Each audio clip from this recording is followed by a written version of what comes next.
थाना कोतवाली में एक बच्ची के साथ एक घटना हुई है, क्या है पूरा मामला?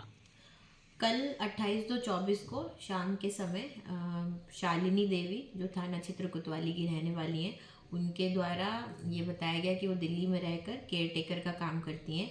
उनकी बेटी ने उन्हें सूचना दी कि उसकी तबीयत खराब है, जिसके कारण वो जब घर आई तो उन्होंने देखा कि उनकी बेटी का चेहरा और हाथ झुलसा हुआ है। बेटी से जब उन्होंने पूछा तो बेटी का जो कहना था कि 2 दिन पहले लगभग 26/27 की रात्रि में ये जब बाहर टहलने गई 4 बजे एग्ज़ाम से पूर्व, उस समय इनको कुछ लोगों ने घेर लिया। घेरने के बाद ये अचेत हो गई। अचेत होने के बाद इनके साथ क्या हुआ इन्हें याद नहीं है।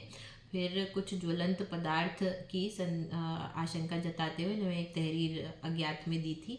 इस पूरी घटना की जानकारी पर तत्काल मौके पर जाने पे देखा गया कि शालिनी देवी ने अपनी बेटी का उपचार किसी अनऑथराइज टाइप के हॉस्पिटल में करा रही थी, जिसमें तत्काल एम्बुलेंस को सूचना देकर जिला अस्पताल औरैया ले जाके प्राथमिक उपचार के बाद इसे हायर सेंटर कानपुर रेफ़र किया गया। जो जिला अस्पताल के डॉक्टर हैं उन्होंने जो इंजरी है उसको ओल्ड बर्न इंजरी बताया, क्योंकि उसमें जो 2-3 दिन के बाद का पस और एक वो बन जाती है लेयर, वो बन गई थी। इस जानकारी पर सर्जन की ओपिनियन के बाद ही जलने के कारण को स्पष्ट कर पाने के बारे में उन्होंने बताया।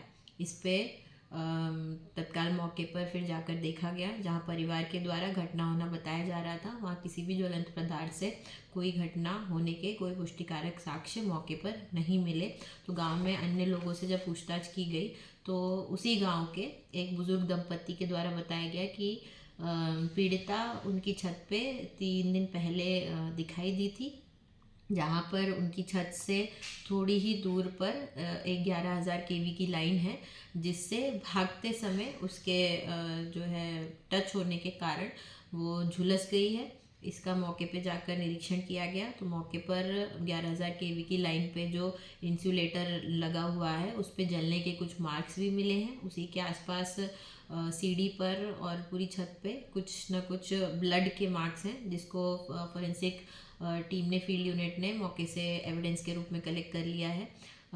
मौके पे जो जानकारी मिली उसके बाद और गांव में पूछताछ करने पे पीड़िता की एक मित्र से जब जानकारी की गई, वो भी अवयस्क हैं, उसके बारे में जानकारी करने पे ये बताया कि पीड़िता और उसकी अवयस्क मित्र दोनों 2 दिन पहले रात में निकले थे और इस छत से पीड़िता ने जब ऊपर से नीचे अपनी दोस्त को कुछ आवाज़ लगाने का प्रयास किया तो अचानक उस लाइन से इसका हाथ टच हो गया और झटका लगा। बिजली को इसने चश्मदीद के रूप में देखा और झटका लगने से पीड़िता वहाँ गिर गई, जिससे उनकी चोट भी आई और खून भी आया।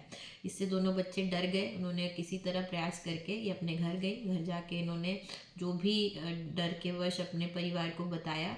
अब जानकारी से जो स्थिति स्पष्ट हुई है कि ये बच्चे रात में निकले थे और किस कारण से ये घूमते फिरते एक छत पर पहुंच गए, जहाँ पे ये बिजली से इनका चेहरा और हाथ जहाँ जहाँ टच हुआ वो झुलस गया है।